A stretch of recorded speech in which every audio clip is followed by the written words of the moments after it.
The two doors, what Jung knew about why you are loved. Have you ever wondered why a certain person could not look away from you? Why their eyes found you in every room? Why they spoke your name as if it held a secret they were desperate to unlock? You might have believed it was your charm, your appearance, the way you carry yourself through the world.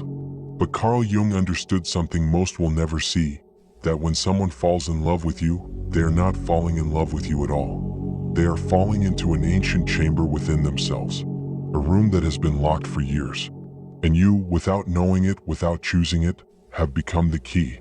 Love, as Jung saw it, is not a conscious decision. It is not a list of qualities carefully evaluated and approved. It is a psychological event. An eruption from depths the conscious mind does not control and barely understands. And it happens for only two reasons. Two forces that operate beneath every passionate glance, every quickened heartbeat, every inexplicable pull toward another human being. The first reason, you carry what they have lost. The second reason, you embody what they have never dared to become. In both cases, the love is real. The feeling is genuine. But the object of that love is not who you actually are. It is who they need you to be so they can finally meet a part of themselves they abandoned long ago. There is a theory Jung developed that most people misunderstand. They hear the word projection and think it means someone is lying to themselves, that the love is false, that the connection is worthless. But Jung never said that. He said that projection is how the psyche communicates with itself.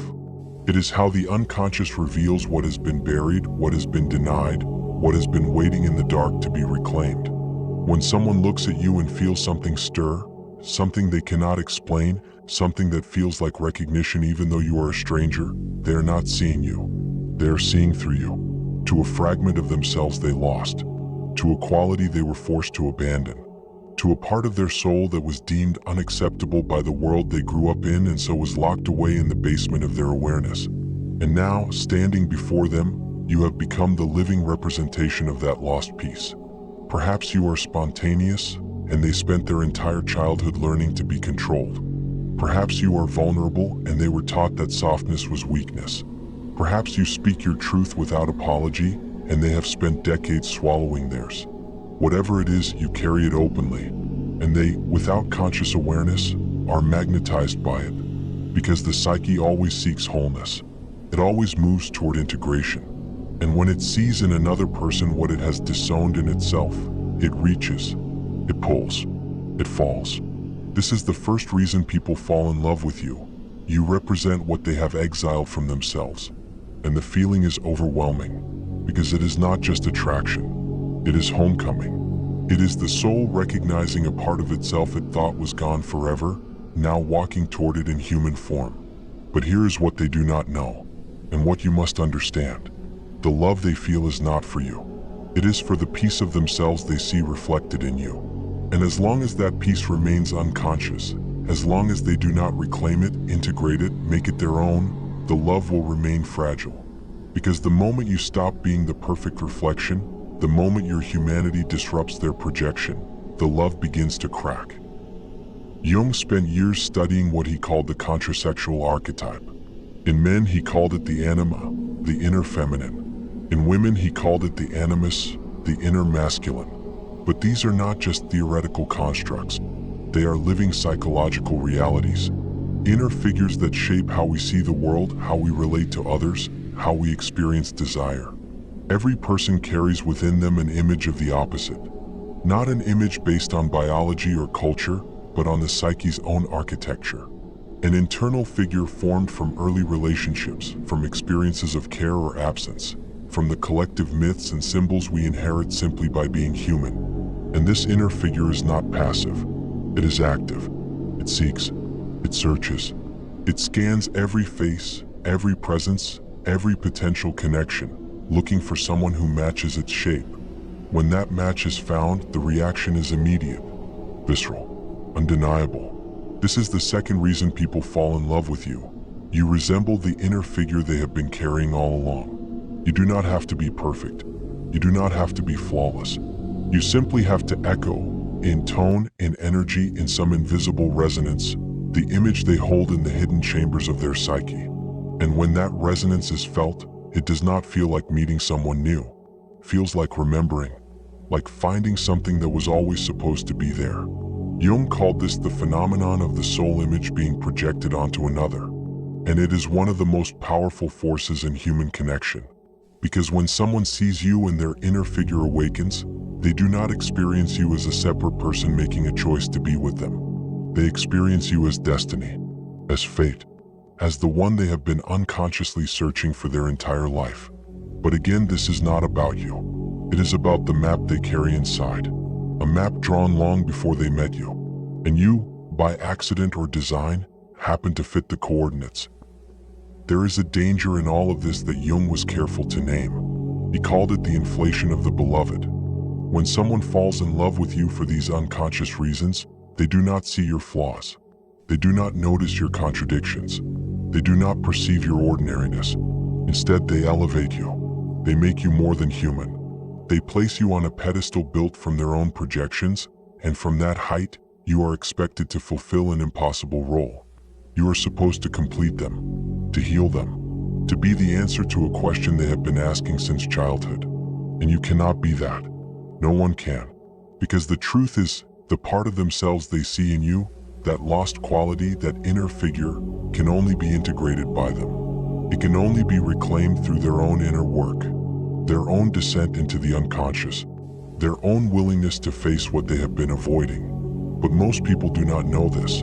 They believe the feeling of completion they experience around you is evidence that you are the one, that you are special, that you hold the key to their happiness. And so they cling, they idealize, they fall deeper into the fantasy, until the day comes when you inevitably reveal your humanity, when you fail to live up to the image they projected, when you act in a way that does not fit the role they assigned you. And then the love that felt so certain begins to falter. Not because you changed, but because they are finally seeing you. And the real you does not match the inner figure they fell in love with. This is the tragedy of unconscious love. It feels profound, feels faded, but it is built on sand, on projections that cannot sustain the weight of reality. Jung believed that most people spend their entire lives loving ghosts, chasing phantoms, falling for inner images disguised as outer people. And they do this because they have never learned to look inward. They have never been taught that the qualities they seek in another are often the qualities they have rejected in themselves. So they wander, from relationship to relationship, from connection to connection, always feeling that pull, that magnetic attraction, always convinced that this time, this person is different. But the pattern repeats, because the unconscious does not change its script until you become aware of it. You meet someone and feel that instant recognition, that sense of familiarity, as if you have known them before, as if they were always meant to find you. And for a while, everything feels perfect. They see you the way you have always wanted to be seen. They celebrate the parts of you others overlooked. They make you feel chosen in a way that touches something ancient in your soul. But slowly cracks appear, small at first, a tone that feels off, a reaction that does not match. A moment when they look at you and you sense that they are not actually seeing you, they are seeing through you to something else. And you begin to realize that what they love about you is not your complexity, your full humanity, your contradictions. What they love is the simplified version, the idealized image, the role you play in their unconscious drama.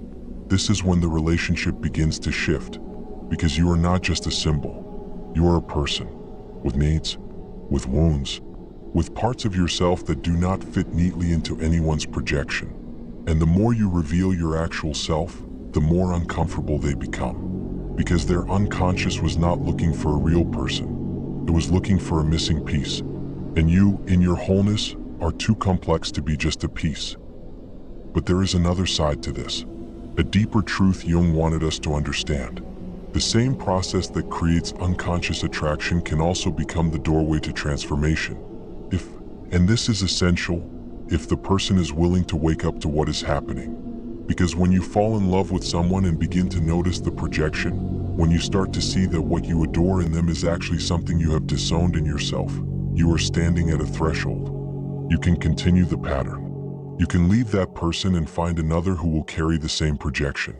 You can spend your life chasing the same inner figure in different bodies, different faces, different names. Or you can turn inward. You can ask, What is it about this person that captivates me? What quality do they embody that I have denied in myself? What part of my soul am I seeing in them that I have refused to claim as my own? This is the work Jung called individuation. Not in relationship to another, but in relationship to yourself. And it is difficult work, because it requires you to stop looking outward for completion and start looking inward for integration. It requires you to reclaim the qualities you projected onto others and recognize them as aspects of your own undeveloped self.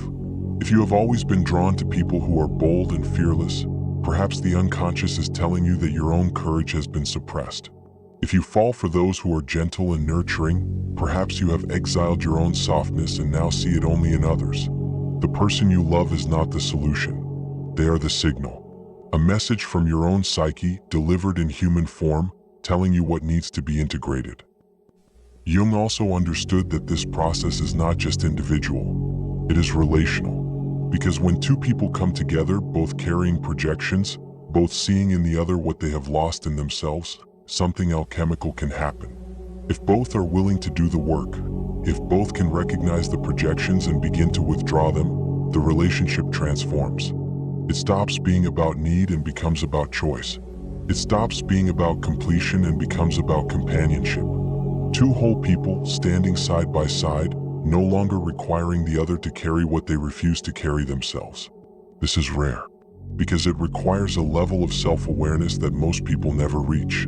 It requires the willingness to see your partner not as they exist in your fantasy, but as they exist in reality, and to love them anyway. Not because they complete you, but because you see them fully, without the distortion of projection.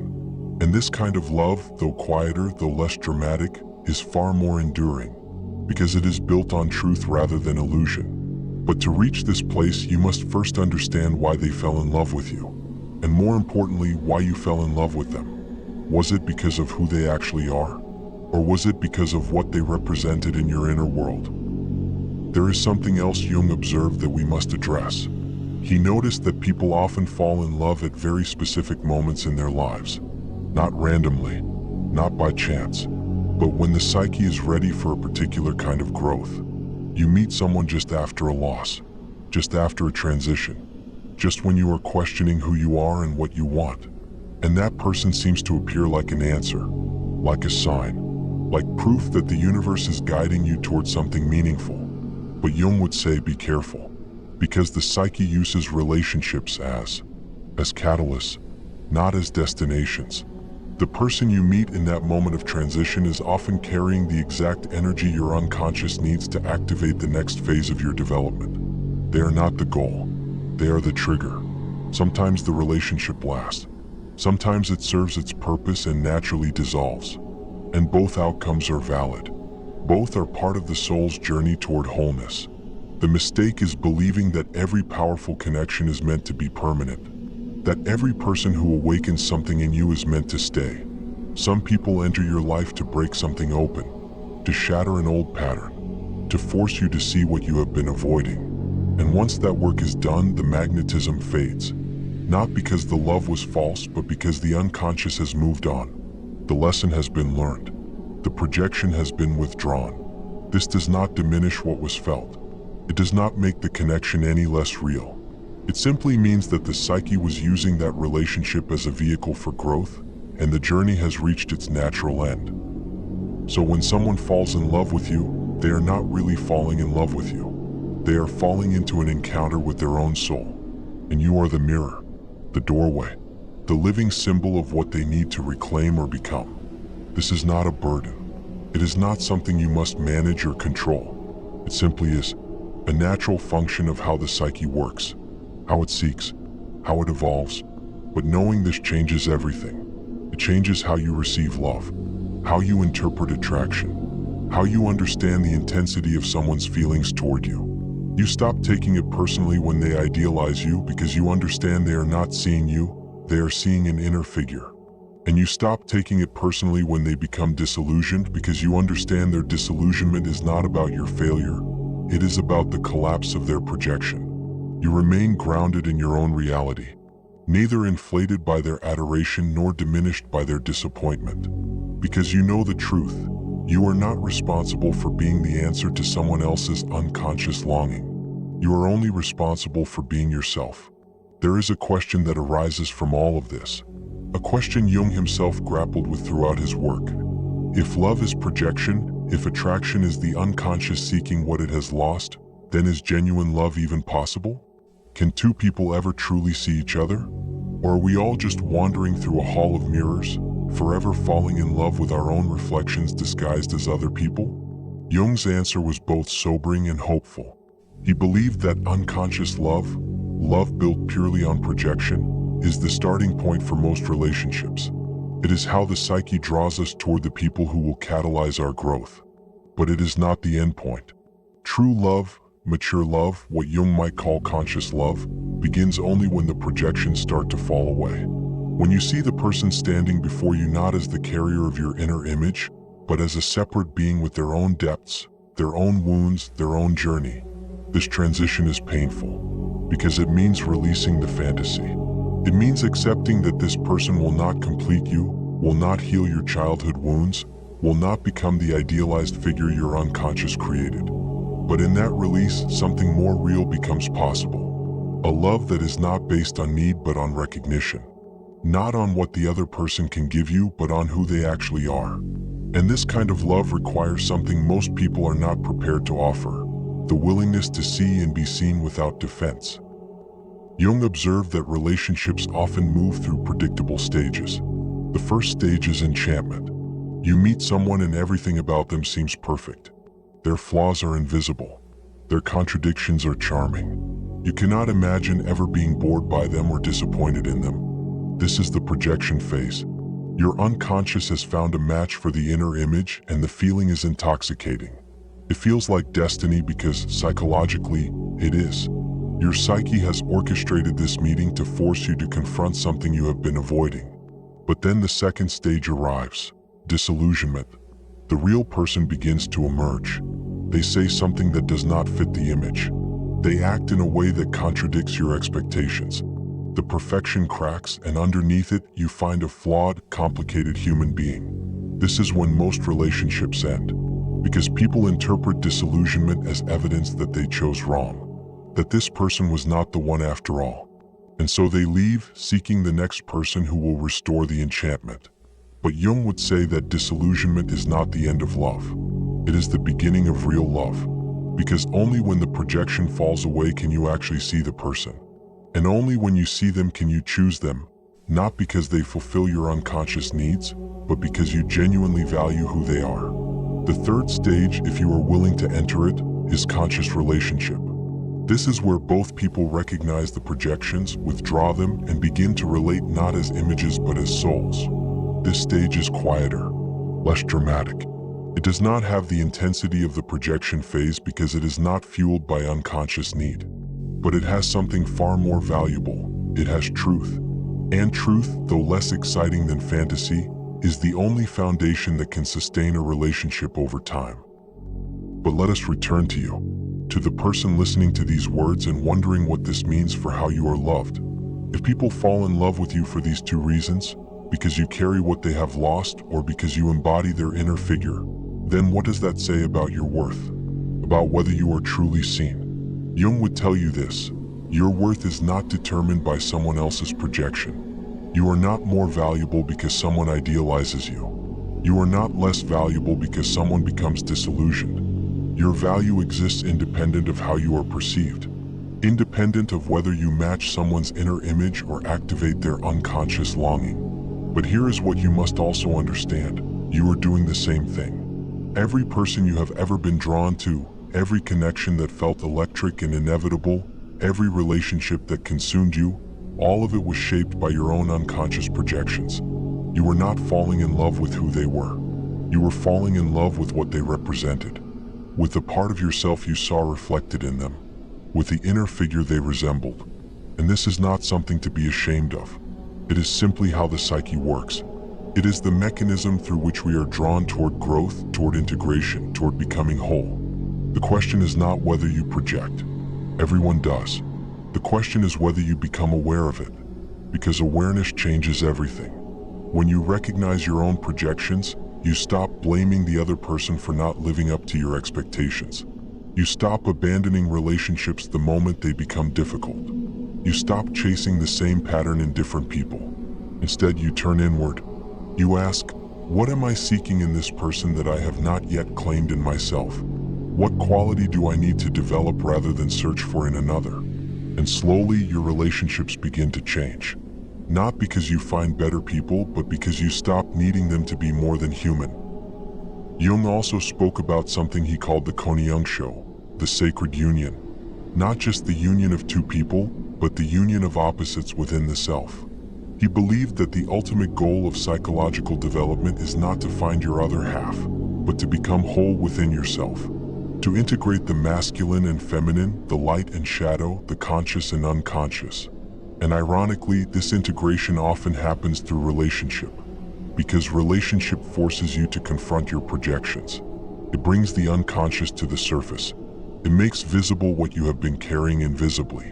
When someone falls in love with you, they are handing you a mirror. And if you are paying attention, you can use that mirror to see not just how they see you, but what they are revealing about themselves. Why are they drawn to your strength? Perhaps because they have disowned their own.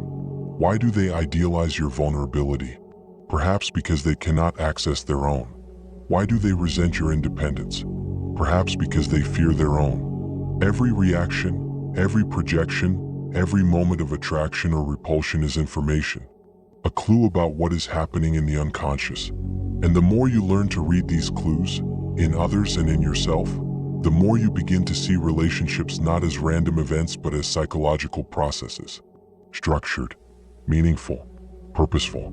This does not make love less magical. It makes it more profound. Because you begin to understand that every connection is an opportunity for growth, for awareness, for becoming more whole. There is one more thing Jung understood that we must address before we continue. He knew that not all projections are equal. Some are relatively superficial.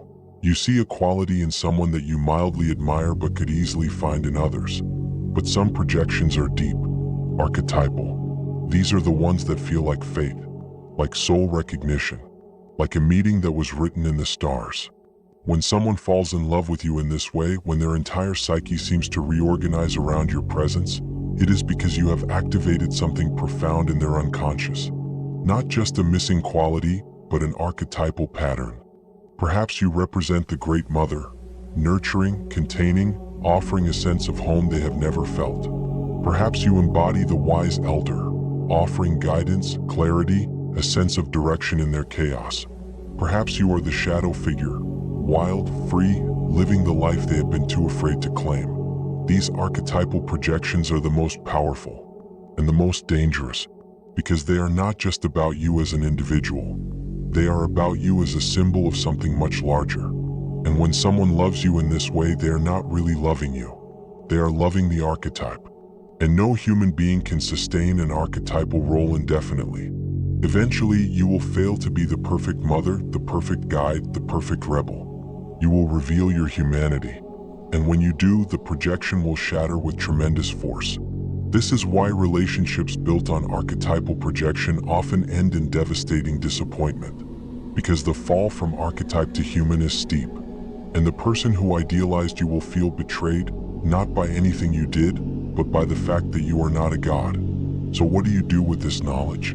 How do you navigate a world where love is so often a dance of projections, where people fall for images rather than reality, where you are both the projector and the projected upon? Jung would say, bring consciousness to the unconscious. Shine light into the places where projections breed. And most importantly, learn to recognize when you are being loved for who you are and when you are being loved for what you represent. This discernment is not easy, because in the early stages, both kinds of love feel the same. Both create intensity. Both generate that magnetic pull. Both make you feel seen in ways you have longed for. But there are signs, small but telling. When someone loves your projection, they love selectively. They celebrate the parts of you that match their inner image and become uncomfortable with the parts that do not. They praise your strength but withdraw when you show weakness. They adore your spontaneity but criticize you when you need structure. Their love is conditional, though they may not realize it. It exists only as long as you continue to embody the archetype they need you to be. But when someone begins to love you, the actual you, their love becomes more spacious. They can hold your contradictions. They do not need you to be one thing. They can appreciate your depth without requiring you to simplify yourself for their comfort. This does not mean they love everything about you. It means they love you as a whole person, not as a fragment designed to complete them. And you can feel the difference in how they listen, in how they respond to your complexity, in how they meet you when you are not performing the role they unconsciously assigned. There is also the question of what happens when you recognize that someone has projected onto you. When you realize that the love they feel is not for you but for an inner image you happen to resemble. Do you tell them? Do you try to break the spell? Do you step out of the role and force them to see you clearly? Jung would likely say, it depends on their readiness. Some people, when confronted with their projections, will become defensive. They will deny it. They will insist that what they feel is real, is special, is different from anything they have felt before. And in their experience, it is real. The feeling is genuine even if the understanding is distorted. You cannot force someone to withdraw a projection before they are ready.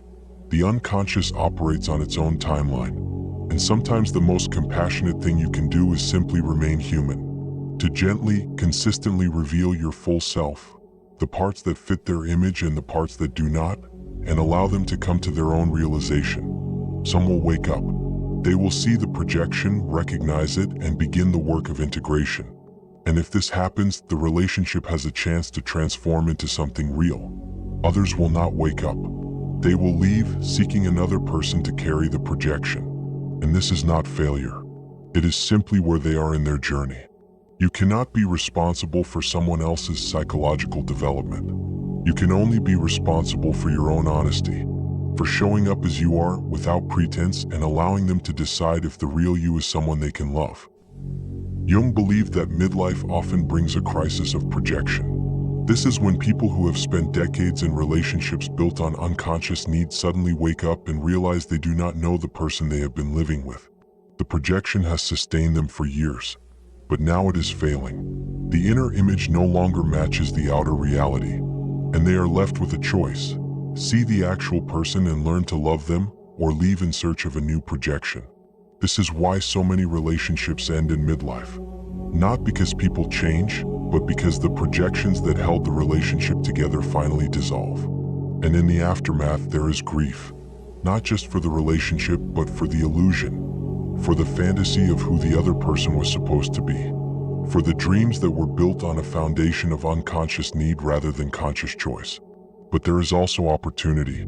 Because once the projection falls away, you have the chance to meet the person, or yourself, for the first time. To see what was always there but hidden beneath the layers of fantasy. And sometimes, remarkably, people choose to stay. To build something new on the ground of reality rather than the clouds of projection. To love not the image but the person. This is the love Jung believed was worth reaching for. Not the intoxication of the projection phase, but the groundedness of conscious relationship, where both people see each other clearly and choose each other anyway. So when someone falls in love with you, remember this: they are falling into a conversation with their own soul. You are the catalyst, the mirror, the doorway, but the work they must do is their own. You cannot heal them by being what they need. You cannot complete them by embodying their projection. You can only be yourself and allow them to decide if that is enough. And the same is true when you fall in love. When you feel that pull, that recognition, that sense of inevitability, pause. Ask yourself, am I seeing this person clearly? Or am I seeing my own reflection in their eyes? What is it about them that captivates me? Is it truly who they are, or is it what they represent? What part of myself am I seeking in them that I have not yet claimed as my own? These questions are not meant to kill the magic. They are meant to deepen it. Because the love that survives self-examination is the love that can endure reality. The love that cannot survive these questions was never built to last. It was built to awaken something, to catalyze transformation, to force you to see what you have been avoiding. And once that purpose is fulfilled, the projection dissolves. Not as failure, but as completion. Jung spent his life teaching that the greatest journey is not outward but inward. That the treasure you seek is not in another person but in the depths of your own psyche. That wholeness does not come from finding your other half but from integrating the halves within yourself. And yet, he also knew that relationships are essential. Not because they complete us, but because they reveal us. They bring the unconscious to light. They force us to confront what we have been hiding. They offer us, in human form, the lessons we need to learn. When someone falls in love with you, they are offering you information about what you represent, about what archetypal energy you carry, about what role you play in the unconscious dramas of others.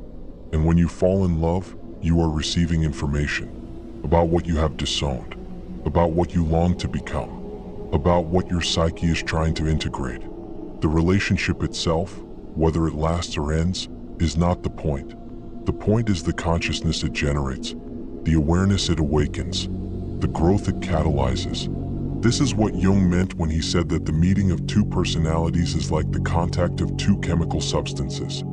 If there is any reaction, both are transformed. Not because one completes the other, but because each activates something in the other that was waiting to emerge. If you have stayed with me this far, if these words have stirred something in you, a recognition, a question, a discomfort you cannot name, then perhaps you are ready to look more deeply at your own patterns, at the people you have loved and why, at the qualities you have sought in others that you might need to cultivate in yourself, at the projections you have cast and the projections others have cast onto you. This is not easy work. It requires honesty that most people avoid. It requires you to admit that the love you felt, though real, was built on something other than clear seeing. But it is the only work that leads to freedom. The only work that allows you to stop repeating the same patterns. The only work that creates the possibility of genuine connection. So the next time someone looks at you with that unmistakable intensity, that depth of feeling that seems to come from nowhere, remember what Jung knew. They are not falling in love with you. They are falling in love with what you awaken in them, with the lost part of themselves they see reflected in your presence, with the inner figure you unknowingly embody. And that is not your burden to carry. It is simply information, a reminder that you are part of a larger psychological process, one that transcends individual desire and touches something ancient in the human soul. Let them love their projection if they must, but remain grounded in who you actually are. Because the love worth having is the love that survives the falling away of fantasy. The love that sees you clearly and chooses you anyway. Not because you are the answer, but because you are real. And in the end, that is all any of us can offer, and all any of us should ask for. If something here has touched you, if you recognize yourself in these patterns, leave a word below. Not for me, but for the others who are walking this same path of understanding, who are learning to see clearly in a world that prefers illusion. Your acknowledgement might be the permission someone else needs to stop chasing projections and start seeking truth. And if you want to continue exploring what Jung understood about love, about the unconscious, about why we are drawn to certain people and repelled by others, stay with me. Because this conversation, this journey into the hidden architecture of human connection, is one of the most important you will ever have. Not because it will teach you how to be loved, but because it will teach you how to be whole.